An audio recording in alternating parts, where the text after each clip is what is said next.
When I first started the LSA Supercharger installation on my 4.8 Silverado about a month ago, I had one goal and objective, and that was to make the cleanest and most factory appearing supercharger install I possibly could do using the tools and equipment I have right here in my little 2-car garage at the house. And I gotta say, now that it's officially done, I could not be happier with how it looks.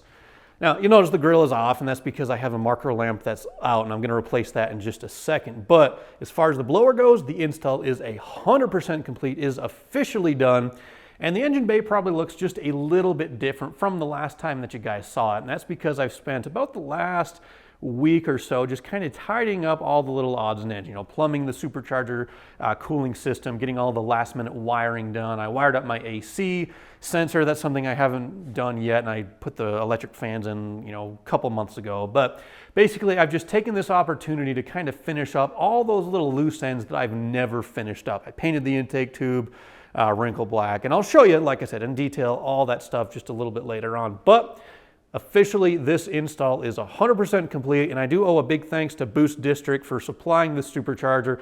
So if you guys need anything LSA related, definitely give those guys a call or check out their website, boostdistrict.com. I know they have kits in stock and ready to ship. So check them out. But as far as this install goes, like I said, it is done.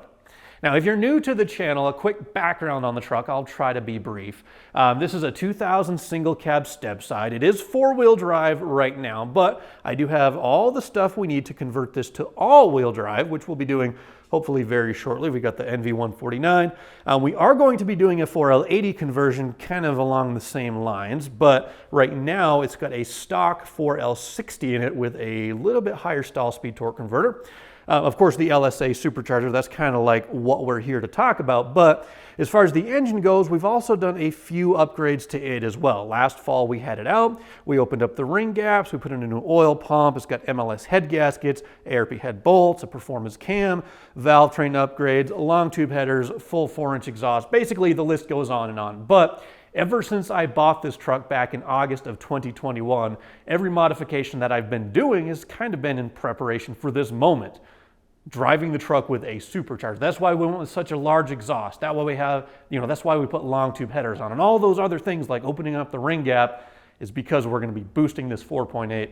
So the first thing that we're going to do is hit the road and start the tuning process.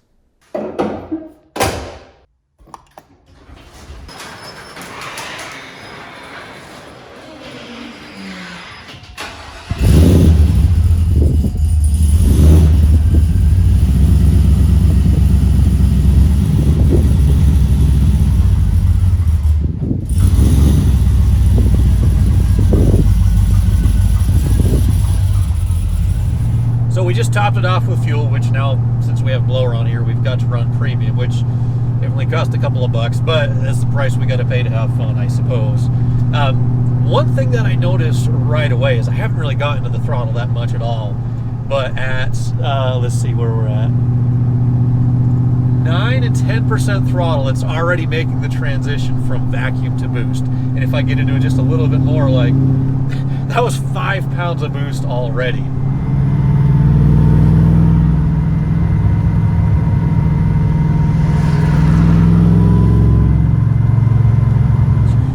When it comes to doing wide open throttle stuff, that like instant boost that a supercharger like this is going to make is, I think, one of the things that's going to make this truck really, really quick. And I hope, maybe not, but I hope that this thing with the supercharger, the gears and all that will be quicker than the ugly truck is right now, 0 to 60 and maybe in the 8th mile. I think that would be awesome.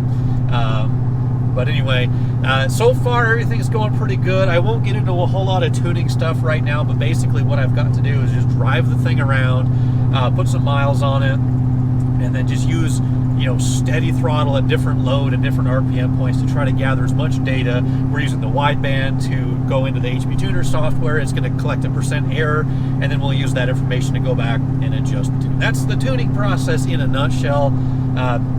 Definitely, I'm not going to claim to be an expert there. I have Matt Sanford. He works at Boost Addicts in, I think, Smyrna, Tennessee. He's the one who did the tuning for me before, and that dude is a whiz, so thank you, Matt. I really appreciate your help, buddy.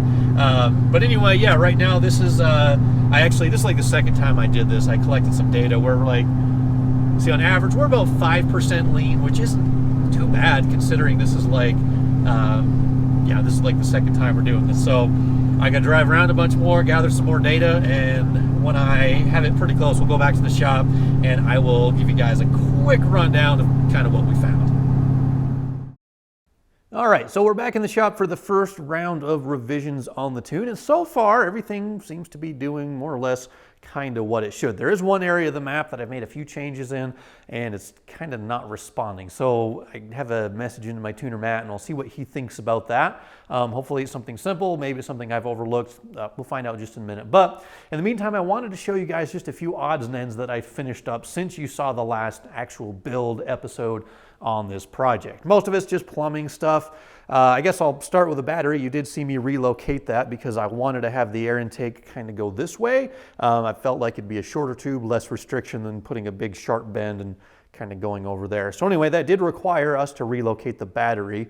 The tray is a 2500 HD Duramax battery tray from the same year truck.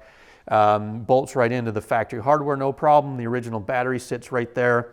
In fact, I was also able to reuse the original negative battery cable. That one just bolts on the side there, and then it runs down. There's two leads to it. One of them goes to the block, one of them goes to the frame. The positive battery cable, the original one would not work, so I built another one. This is like heavy gauge 1.0 wire. That goes down to the starter. The original cable still is on the starter. It joins together. It runs along the oil pan underneath the timing cover, and then it runs up here normally. I actually cut off that big bulky like jump start post thing that's in the cable, crimped on a new end and attached it to the alternator. And then I added another heavier than stock cable that goes from the alternator also over to the power center. So it's going to charge, I wouldn't say better than stock because I didn't have problems, but we have a heavier gauge wire basically everywhere than what it had before. So that's the battery taken care of. The wiring for the electrical coolant pump, I put another relay just on the side of this box, kind of underneath the cover. I grabbed a 12-volt signal under here. We grabbed power from the heavy gauge wire that runs up here. There's a ground under there. Wiring harnesses run underneath the core support over to the coolant pump. Also, you can see this little plate I stuck in here. This is originally that air filter plate that goes under there, and I just kind of cut it up to fit around the pump and the reservoir just because no reason other than the fact that I hated being able to look down through there and see the ground. So we got that reinforcement plate in there, and I suppose it gives a little bit of structure to this whole thing, but totally, once again, not necessary. PCV system, we have that all functioning like factory. We have a catch can in there to collect any oil vapor. But basically, it starts at the back corner of the valve cover. That's where the dirty oil and vapor is pulled out. It goes up along the back, through into the catch can, and then it gets sucked into the engine, hopefully filtered and clean by the port right there on the supercharger. Let's see if I can zoom in that guy right there. And then the filtered clean air actually enters the engine. It starts up here in the intake tube that I built. I've got a 1/4-inch MPT plug with a hose barb on there. So any air that the engine consumes will get measured by the mass airflow sensor, and that basically goes under the blower and into the fresh air inlet on the valve cover there. So that's the PCV system, operating just like factory, of course, with a catch can. Intercooler system we have plumbed up. These are GM Quick Connect fittings, and I put everything together with these Oetker crimp clamps, or whatever you want to call them. But I like those. Come on, let's focus. I like those because they're a lot cleaner than a bunch of different, worm screw style clamps. And that is a 5/8 where it exits there, and everything else is 3/4. So we had to join it up 5/8 to 3/4 using these adapters. But once again, everything is crimped together, so should be a nice permanent installation. Coolant, the hot coolant exits the supercharger up top, goes over the reservoir, gravity feeds into the pump, gets pushed out here to the front of the heat exchanger, goes across, and then the cool liquid enters the bottom of the blower. Other than that, let's see, the mass airflow meter, I wired that up. 3 wires, there's a signal, there's a ground, and there's a power supply. The other 2 wires, normally this has 5, are going there to the inlet air temp sensor. And then finally, the vacuum line for the brake booster, that was supplied from Boost District. It's a ZL1 line, but I actually, and normally it's a 2-piece line, they have these little spring clamps on there. I actually took this rear section off and flipped it, and that way it made a much nicer transition over to the brake booster here, and then I put everything together once again with these Oedeker clamps, so it has a nice factory look. So remember, once again, that was my whole objective, was to make this look as clean and as factory as possible. I think we achieved that. There's a few things I'm not crazy about, like the line routing on the heat exchanger. Like, I wish I could have done this a little bit cleaner. In fact, I actually bought one of those pre-molded 90-degree hoses, but they sent me the wrong size.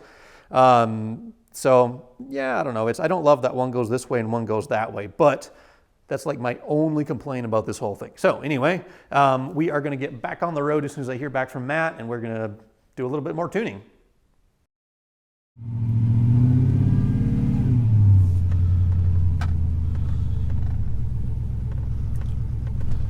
Alrighty, so we just stopped off at O'Reilly's. I got my bulb so I can put the grill back together. This is actually day 2 of this whole tuning project, and I was struggling with it's kind of funny. I was really struggling with like some of the light load areas, like when you let off the pedal and stuff like that. It was going really, really rich, and I could never, like, no matter how much I changed the VE table, like, I could not get it to pull fuel, and I was like banging my head against the wall. I was getting frustrated. Like I said, it does pay to have friends who are smarter than you, so I owe Matt big for this one. I sent him my tune file, and like a minute later he called me back and he's like, dude, like, you're gonna feel stupid for this one, but when I imported the injector data from FIC into my tune file, there was one important parameter that I forgot. That was the minimum injector pulse. So basically everything from, like, he was like 35 kPa and above, or below, so like 35, 30, you know, and so on. Everything up there, it was just running like really, really rich. No matter what, I couldn't pull fuel. And he's like, yeah, your minimum ejector pulse is like 4 times what it should be. So I'm like, I feel stupid. But it was good to have him check over everything else in the tune, and he seemed to think that we're making pretty good headway. The last little log that I did, everything seemed to be like, I don't know, plus or minus 5% kind of in the drivability area, so that's good. I haven't done a lot of wide open throttle stuff yet. There's 2 reasons for that. I'll get into those reasons in just a little bit. But so far, I think the tuning process is going okay.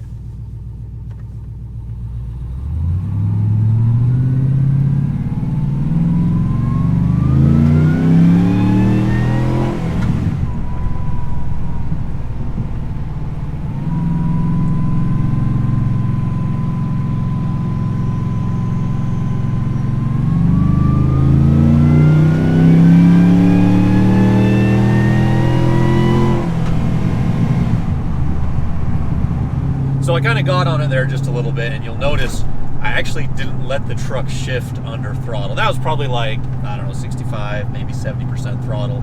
I do need to start checking air fuels up into those, you know, higher boost pressure regions, but I'm trying to take it easy on this transmission because I realize there's no way I'm going to get my 4L80 swap done before LS Fest, and I want to make this transmission last. So I have something.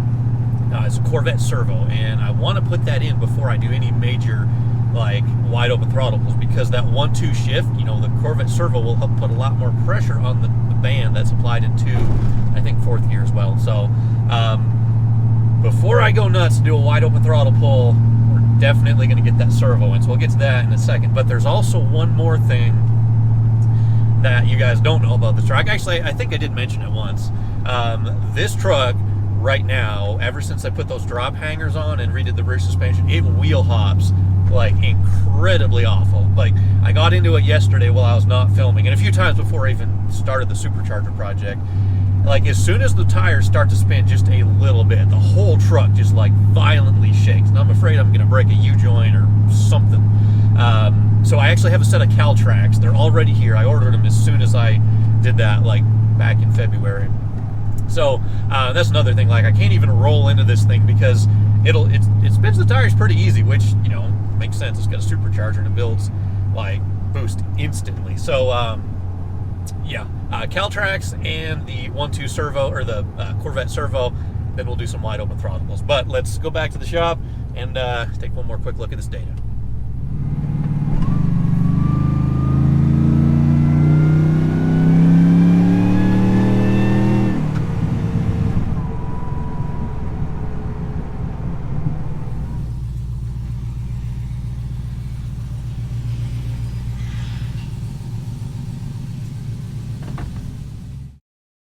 So we're getting the tune file a little bit closer each time we make a revision, and I think now like the drivability areas on throttle, we're like plus or minus 7 or 8% in terms of like wideband air. So that means we're getting the VE table fairly close.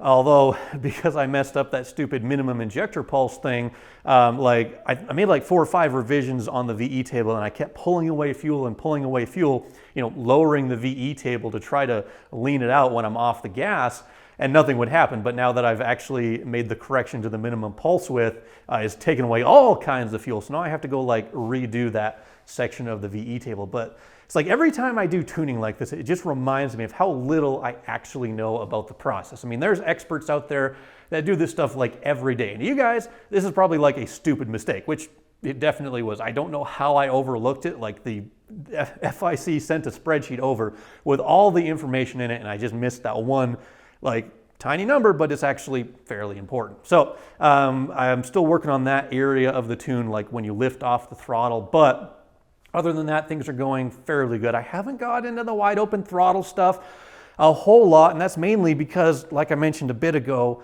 I don't want the transmission to shift yet under full power because it's a 4L60, and I want to get that Corvette servo in to give it every last fighting chance before we go wide open. And I happen to have one. I actually bought the servo this was back in 2020 after I bought the ugly truck, and it still had a 4L60 in it.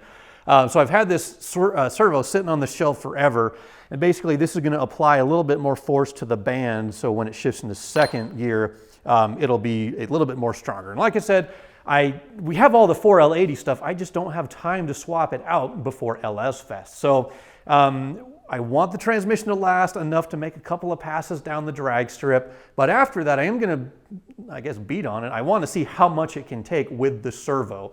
And then of course we do have everything now to complete the conversion to the 4L80, but I just figure since I don't have time, why not see what the 4L60 can take?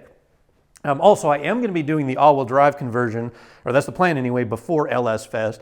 I'm just going to bolt this guy to the back of the 4L60. I have the front drive shaft already. I have the front diff that's already been re-geared to 430 to match the rear. So basically, my short list of things I have left to finish before the 18th or the 22nd of April, before LS Fest, right over here. I've got to do an oil change. That's simple. Corvette servo, that's fairly simple. The Caltrax, that'll take a little bit of time, and then the front diff and the all-wheel drive case. So that's like my short list to do. And right now it is it's the last week of March, but I really only have one more week to work on the thing and that's the first week in April. The second week of April, I'm actually dropping the truck off to get it wrapped. We're doing a color change. I have something planned pretty cool. I think you guys are gonna like. Don't worry, it's not like some stupid freaking camouflage or weird. It's just a single solid color, but I think you guys will like it. I am going to put a panel on the hood. So that's going to take this second week of April. And then the third week of April, I'll have like the first day or two, and then later that week is LS Fest. So I'll have a few odds and ends left to do. I've got to finish tuning the truck and doing the wide open throttle stuff. I do want to do a couple of burnouts in two-wheel drive before I do the all-wheel drive conversion. I feel like I owe you guys at least that much. So yeah, it's like a million things to do, and I feel like my time is running out. But in terms of like the drivability, the supercharger, and all that good stuff, I am really pleased with everything so far. I cannot wait to do a proper wide open throttle rip. And in fact, as soon as I edit this video, I am going to start installing the rest of that stuff so we can get out there back on the road, dial in the wide open throttle fueling, and then finally do some proper burnouts with this supercharged COPO Silverado. Thank you guys for watching. I appreciate it. We'll catch you again soon.